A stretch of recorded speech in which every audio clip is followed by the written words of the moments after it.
தொண்டையில சளி கட்டுது, பேசுறதுக்கு சிரமமா. கொஞ்ச நேரம் பேசினாவே இந்த இடத்துல தொண்டை கட்டிக்குது. அதுக்கு நம்ம அக்குப்பள்ளியில ஒரு அருமையான தீர்வு. இப்ப அதுக்கு என்னென்ன பாயிண்ட் போடுறோம், அது ஏன் தொண்டை கட்டுது இப்படிங்கிற விஷயத்த நம்ம தெரிஞ்சுட்டோம்னா பாயிண்ட் போடுறது ரொம்ப சாதாரணம். அதுக்கான காரணமே தெரியலன்னா நம்ம பாயிண்ட் சரியா போட முடியும். இப்ப இவருக்கு இரைப்பையிலிருந்து மேல வரக்கூடிய காற்று இது வரைக்கும் வரும். இது வரைக்கும் வந்தீங்க வெளியில இருக்கக்கூடிய காத்து நம்ம வாய் திறந்து உள்ள போகுதெல்லாம் அதுல ஆக்சிஜன் போச்சுன்னா போனதுமே இங்க கட்டுக்கு சளியா மாறிடு, நமக்கு இருமல் வரும், இது மாதிரி சிம்டம் எல்லாம் வரும். அப்போ அதுக்கான காரணம் என்ன அப்படின்னு பாத்தீங்கன்னா, இரைப்பைக்குள்ள நைட்ரஜன் கேஸுமே ஹைட்ரஜன் கேஸுமே ரெண்டுமே தங்குது. அந்த ரெண்டுமே தங்கும்போது அந்த ரெண்டு காத்துமே மேல் நோக்கி வரும். ஹைட்ரஜன்ல ஆக்சிஜன் சேர்ந்துச்சுன்னா தண்ணியா மாறிடு, நைட்ரஜன்ல ஆக்சிஜன் சேர்ந்துச்சுன்னா இரும்பு மாதிரி இறுகி போயிடு. அதெல்லாம் பொதுவா பாத்தீங்கன்னா உங்களுக்கு சிறுநாக்கு வளர்ந்துருச்சு, அதுக்கு இந்த பொடி வச்சா புகையில பொடி அல்லது மூக்கு பொடி இது மாதிரி வச்சா சரியா போகுது அப்படின்னு சொல்லுவாங்க. அதுல அந்த காரம் இருக்குது.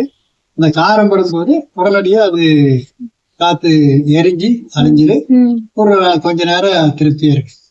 ஆனா அடிப்படை சரிவென்னதான் நமக்கு நிரந்தர தீர்வு கிடைக்கும். இப்ப அதுக்கு நாம சரியான புள்ளியை தேர்வு செய்யணும். இப்ப அதுக்கு எப்படி தீர்வு செய்யறோம் அப்படின்னு பாத்தீங்கன்னா, நுரையீரல்ல இருந்து வந்தாலுமே தொண்டை கட்டுது அல்லது மூக்கடைச்சு. இப்ப நுரையீரல்ல இருந்து இந்த இடத்துக்கு வரும்போது தொண்டை கட்டிக்குது.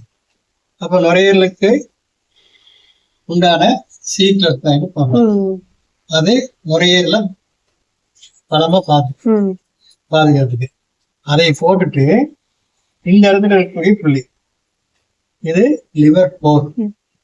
இந்த புள்ளி போடும்போது நுரையீரல் இருக்கக்கூடிய அந்த பித்த காற்று நைட்ரஜன் சொல்றோம்ல, அந்த காற்று ஆட்டோமேட்டிக்கா இங்க கல்லீரலுக்கே வந்துடும். கல்லீரல் வலதுகை பக்கமா இருக்குது, அங்க போயிடு. அங்க போகும்போது நமக்கு இந்த தொண்டை கட்டு குறைஞ்சு.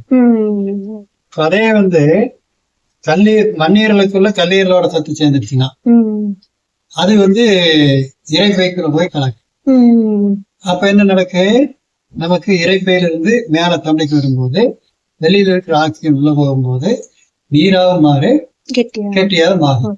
அதுலதான் பாத்தீங்கன்னா எந்த நேரம் பார்த்தாலுமே சளி இருக்கு, தொண்டையில சளி கட்டிக்கு அது ஒரு இரும்புனா வெளியே துப்புது அல்லது வெளியே கட்டு அப்புறம் கொஞ்சம் செருமணமா உள்ள போயிடும். அது நீர், அதாவது மண்ணீரலோட சத்துங்க நுரையீரலோட சத்து ஒன்னா சேரும், ஆக்சிஜன் ஒன்னா சேரும்போது நீராம திரும்ப உள்ள இந்த நிகழ்வு நடக்கு. அப்போ மண்ணீரலுக்குள்ள இருக்கக்கூடிய பித்தத்தை, அதாவது நைட்ரஜன் கேஸை கல்லீரலுக்கே கொண்டு போறதுக்கு மண்ணீரலுக்கு உண்டான சொந்த புள்ளி, அப்புறம் கல்லீரலுக்கு உண்டான எர்த்து பாய், மண்ணீரல் இருக்கக்கூடிய பித்த காத்த கல்லீரலுக்கு எடுத்துட்டு போறது இந்த புள்ளி. உடனடியா அவங்களுக்கு இது குறையும். எவ்வளவு கஷ்டத்துல வந்தாலுமே இது போடும்போது அவங்களுக்கு அப்பவே அந்த அரை மணி நேரம் 1 மணி நேரம் கழிச்சு எந்திரிச்சு போகும்போது அந்த தொண்டை கட்டுல இருக்காது. அதுக்கு மேல பாத்தீங்கன்னா இது நமக்கு அந்த தேவையான வெப்பத்தை உருவாக்கக்கூடிய காற்று. இது இரைப்பை, பெருங்குடல், சிறுகுடல் இப்படி 5 யாங் சேனலுக்கு தேவையான வெப்பத்தை சுருக்கூடியது. இது இருதயத்தை, பெரிகார்டியத்தை சீர் செய்யக்கூடியது. இங்க இருக்கிறது இந்த தொண்டைக்குள்ள இருக்கக்கூடிய அந்த கபக்கட்டை நிவர்த்தி செய்யக்கூடியது. இது தைராய்டு சுரப்பிய சீர் செய்யக்கூடியது. இங்க இருக்கிற புள்ளி சிறுகுள்ள சக்தியை மாற்றக்கூடியது. இப்படி நம்ம உடம்புல இருக்கக்கூடிய அத்தனை விஷயங்களையுமே இந்த ஊசி மூலமா நம்மளால சரி செய்ய முடியுது.